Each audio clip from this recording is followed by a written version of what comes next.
evening, welcome to the Pearl Report. I'm Diana Lin. This is the 10th year of the Shaw Prize, which has been awarded to more than 50 laureates so far in the fields of astronomy, life science and medicine, and mathematical sciences. A very few of them have passed away, but many of the scientists continue their research and discoveries. Tonight we recall how philanthropists Run Shaw and cohorts started the $1 million award and how some of the laureates spent their prize purse.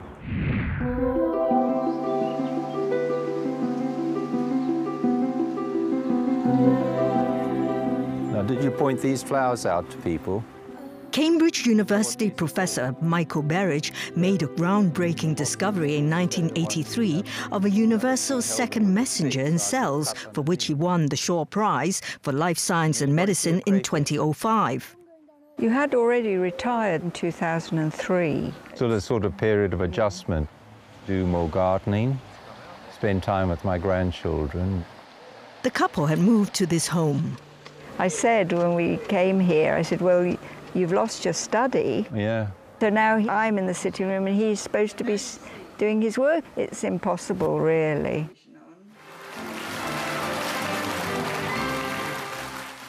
Receiving the Shaw Prize completely altered my life in many ways, mainly because it's enabled me to go on doing what I love doing. For almost £300,000, roughly half of his $1 million prize. And I could acquire this wonderful little place in Cambridge. And it's a real pleasure now to be able to have all my papers laid out. And when I want to go into college to dine, so I've got my coat and trousers and spare shirts and of course my Trinity tie to go into college. Sir Michael discovered inositol triphosphate, or IP3, is a second messenger in cells, producing a calcium signaling pathway. So I'm now very interested in trying to understand how calcium produces memories, and then how in Alzheimer's disease these memories are rapidly erased. In Alzheimer's disease, you have your normal calcium starts going up with age. When you go to sleep, the calcium's high all the time. There's no memories to consolidate. It's also known a lack of vitamin D protein in brain neurons raises the risk of Alzheimer's. This is when it gets really frustrating when you haven't got a lab. Of course, I'd dearly love to do some experiments now on neurons to see if I gave them vitamin D, they would in fact lower the calcium. And that would be really exciting. The way I'm doing it is to write papers, and then hopefully somebody might say, oh, why can't we test that? When will he really retire? I think I'll recognize when I'm not actually coming up to scratch. 51-year-old Wang Xiaodong, the 2006 Life Science and Medicine Laureate, is far from retirement, having decided 3 years ago to return home. Well, in the US, my research focus will not go beyond my own lab and maybe my close colleagues. But in China, since I'm the director of the institute, I pay detailed attention to everybody's research and to literally all the important labs in China. I'm part of much bigger things now. 13 years ago, Wang had helped establish his National Institute of Biological Sciences in Beijing, while in the US researching apoptosis or cell death in the hope of curing cancer. We specifically make cancer cells sensitive now to apoptosis. In recent years, we've been shifted our research focus on to study another form of cell death called necrosis. Previously thought to be caused by physical or chemical injuries. Now we realize a form of necrotic death is also executed by cellular biochemical programs. We have close collaboration with physicians in the hospital, so we can directly connect the necrotic cell deaths that we observe in the laboratory to the human disease. Wang says he used part of his $1 million Shaw Prize to buy a house. At that time, my older son was just getting high school. So we bought a house close to his high school. This is the new house Oxford University Professor Stephen Balbus just bought after winning this year's Astronomy Prize for work on accretion disks. We came to Oxford and we pretty much had to take a place that was farther out of town. Carolyn said, well, you know, you're just going to have to get one of these prizes. We rolled our eyes. Tuesday morning, the email came that I had won the Shore Prize this year. So he really felt good about our dad, because he won a prize, and I felt like we're all gonna be famous in this family. In Oxford, they're terribly expensive, but you're rich. We're a rich family, and we can win this house. No. I know we can. With the Shore Prize, we'll be able to have less time commuting and more time doing science. So it's furthering the cause of science, absolutely, no question. We felt that so Chen-Ning establishing the Shore Prize helps to emphasize the importance of science. Professor Yang Chen-Ning, a Nobel laureate for physics in 1957, was asked by Sir Run Shaw in the 1980s why the Nobel is so successful. It was a very large cash award.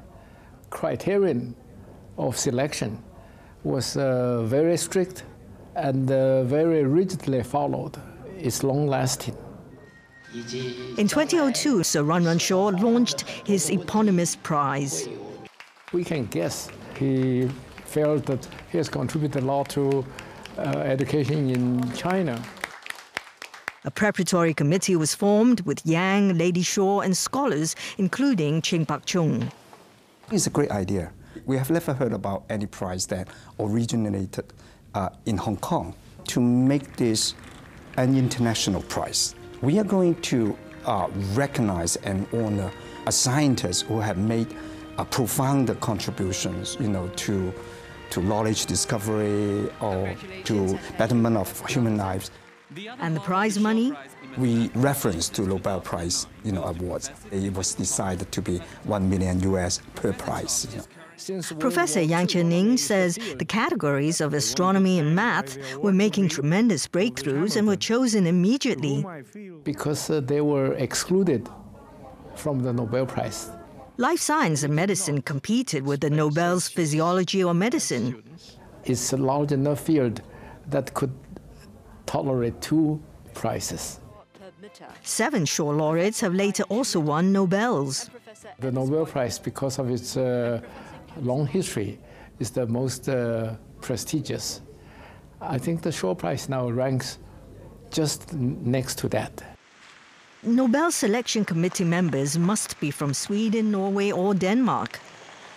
Of 17 Shaw Committee members, only 2 are Chinese. We believe that this is to our advantage, because Northern Europe is a small region.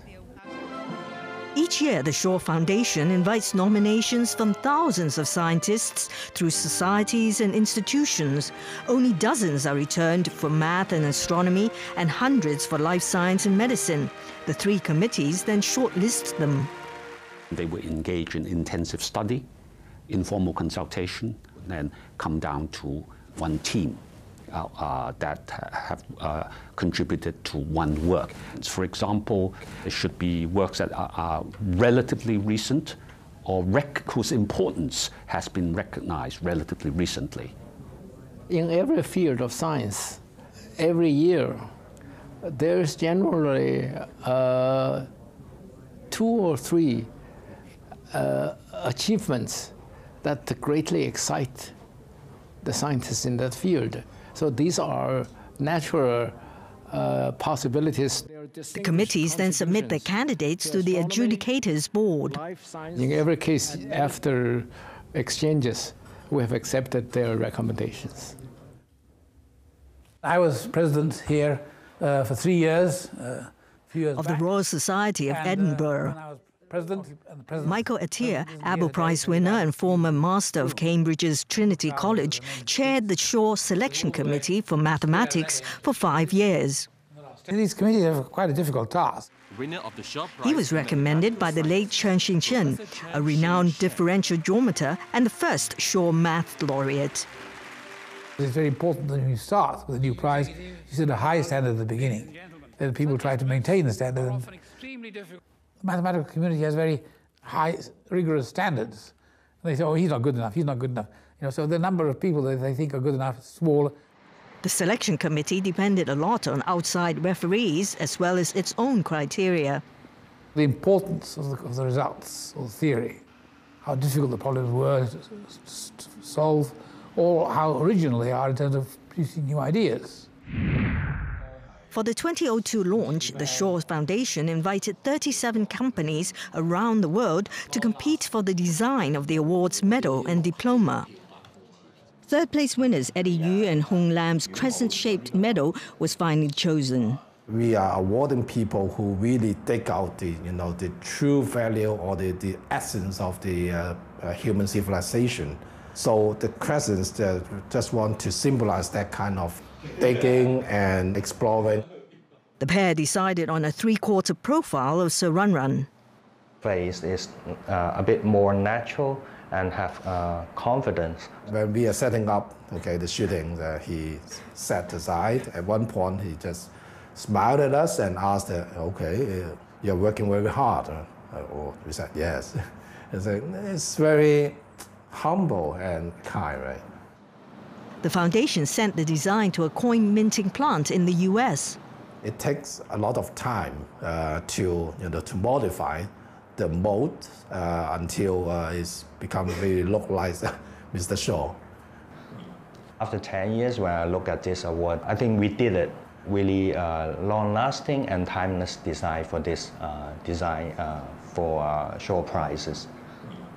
I feel it's an honor to write this calligraphy, but I need to be calm and happy to write it. Shaw laureates are also awarded a diploma. Chow Siu-hing has inscribed almost all the names except 1 year when she was out of town. It's based on the Roman type. Actually, when I wrote it, I think it's my style calligraphy. The foundation gives Chow 20 blank parchments for each laureate. She writes on 5 to 10 pieces, assign a number to each, and place her best work on the top of the pile. Chow tries to highlight special features of each name. For example, this is for John. The rhythm of the letters will be quite fluid, so it's more easy for me to make it visual pretty. More on the Shaw Prize after the break.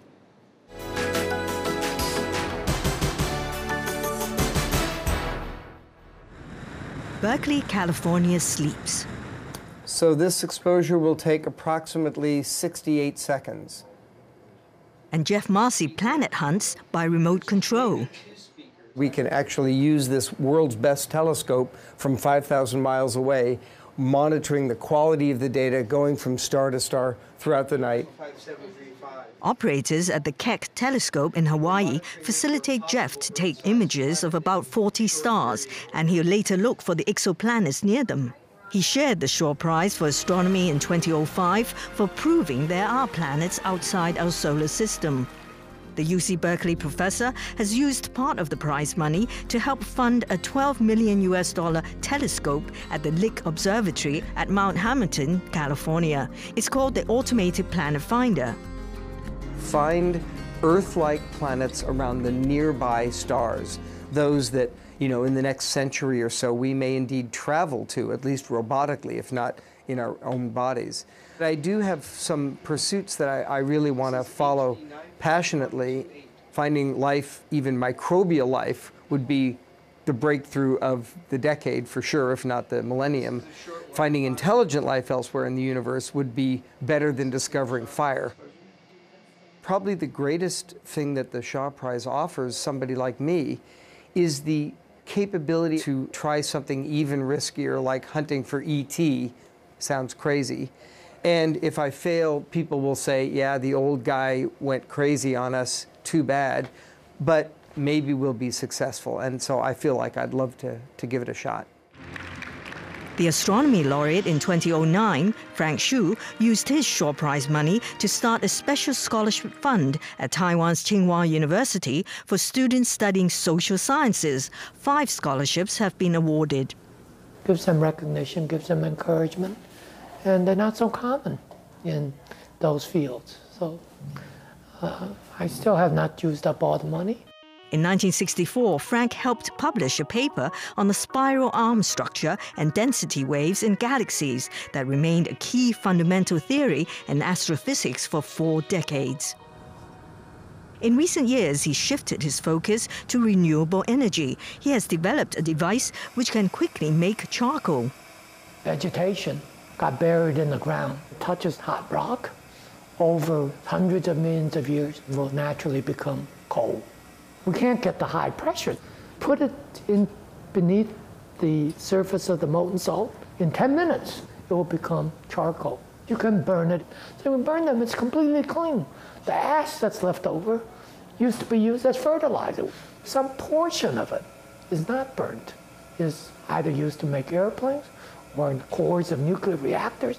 It's possible to grow the economy at the same time that you improve the environment. One morning I got an email saying that I got the Shaw Prize. Of course I was very happy. I shouted to my wife, I said, gee, I've just got $1 million. Not quite. Hong Kong-born Yuet-Wai shared the first Shaw Life Science and Medicine Prize with 3 other scientists. Khan had discovered gene mutation caused thalassemia and was the first to diagnose the disease using fetus DNA in amniotic fluid. He's also chaired the Shaw Selection Committee in his field since 2006. Currently, Khan is looking for a cure for thalassemia with a technique to form stem cells directly from skin cells without using embryos, developed by another Shaw laureate, Shinya Yamanaka. People have demonstrated it in a mouse model of human diseases, but to translate it to human, my guess is will be 5 or 10 years. I had told Yamanaka that if it hadn't for discovery, I probably would have retired. Now 78, Khan rests at weekends with his wife at their vineyard in California, where they live. He says a lack of funding has hampered research work in the U.S. Because, of the economic situation, sometimes they only support 10% of the grants that got reviewed. A lot of young people get discouraged because they cannot get a grant. Everybody in the U.S. is worried about it. With economic woes in Greece expected to last a decade, native son Demetrios Christodoulou is saving his half of the $1 million math prize he won in 2011 for discoveries including the short pulse method for analyzing the formation of black holes. The perfect ceremony, it was in particular great to see Sir Run Shaw because he radiated in some way like a saint. The Shaw Prize is the closest analog to a Nobel Prize for mathematics. It brings the attention of other people to what you're doing. It has contributed to having much closer relationship with China and with Hong Kong in particular. He's garnered a group of protégés in these parts while still teaching at Zurich University. When I retire, which will be in 3 years' time, I intend to have even more contacts with China. When Lyman Page won the 2010 Astronomy Prize, he had just taken out a loan on a 37-foot boat. I was able to pay that off and then outfit her to sail across the Atlantic. Last summer, my son and I just sailed from Maine to Portugal. Also with his Shaw Prize money, Page established a research fund in the name of David Wilkinson, who was at the forefront of studying the afterglow of the Big Bang. He invited me to join the group at Princeton, and one of the first things we did together was write a proposal to develop techniques to measure this radiation from space, from a satellite. After we'd actually started getting data, Dave Wilkinson passed away, I've been battling cancer for 17 years.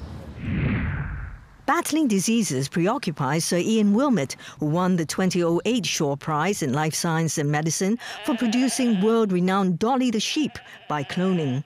2 years ago, he became director of this regenerative medicine centre at Edinburgh University. Most of the research in here is done with stem cells, and we are very close to a major hospital, so we have access to patients. We can study the diseases, try to develop new treatments. One of the projects is to understand motor neuron disease. Another is to use stem cells to treat people with liver failure. To take some of these projects through to treatment of patients. It will take a number of years, but it would be very satisfying to be able to do that before I finally retire. The attention that was created by the Shaw Prize, the additional recognition of our research, was to give me the opportunity to work longer here. I'm now 69. Professor Wilmut has a 1/3 share of the prize.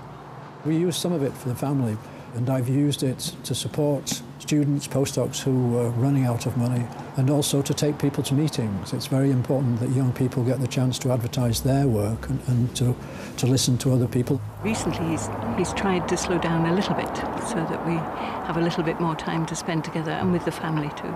I think what we'll do is progressively take more and more holidays until it gets to be a habit, and then I don't go back to work. You know. We grow vegetable and fruit, and I help with a lot of the digging and heavier work with that. I enjoy that. Oh, I love it. I could spend all day and every day in the garden. Only one of Sir Ian's 3 co-Shaw laureates, Shinya Yamanaka, also received a Nobel Prize recently. There are always people who, as it were, just miss out. It must create a little bit of disappointment and resentment, and I think we were candidates, but other people were considered more appropriate. The Nobel Prize has a big impact, very famous. Sometimes people say it's too famous. Nobel Prize winners become media celebrities, and sometimes they ruins their work. Life Science and Medicine Selection Committee member Bruce Beutler received a Shaw Prize in 2011 for his part in showing how innate immunity is activated. Shortly after that, he won the Nobel Prize. I vowed at the time that I received the Nobel Prize not to become complacent about it, not to rest on my laurels, but to use it for what good it could bring, perhaps to take new risks. That's the way I wish to use the prize, and the same for the Shaw Prize. Another of Sir Ian Wilmut's co-Shaw laureates, Keith Campbell, has passed away. It was a tragedy that he was essential to the Dolly experiment. Also deceased are Professor Chen-Ning, 2004 Math Laureate, Vladimir Arnold, Math winner in 2008, and Sir Richard Dole, Life Science and Medicine, 2004. He was a pioneer in linking smoking with lung cancer. He had won 32 awards, none on display. I've just been so lucky in life. How would you like to see the future of the Shaw Prize? That we have a continuing high-quality impartiality, that people would applaud the decisions. Given the growth of science and things in China and India, I would expect to see more laureates coming from that part of the world. I hope you will maintain its reputation and the profile being raised, internationally. It has been doing well. Well, thank you for watching our show. It will be re-aired on Tuesday and Saturday, as well as on tvb.com. Until next time, from the Pearl Report team, good night, good luck, and good health.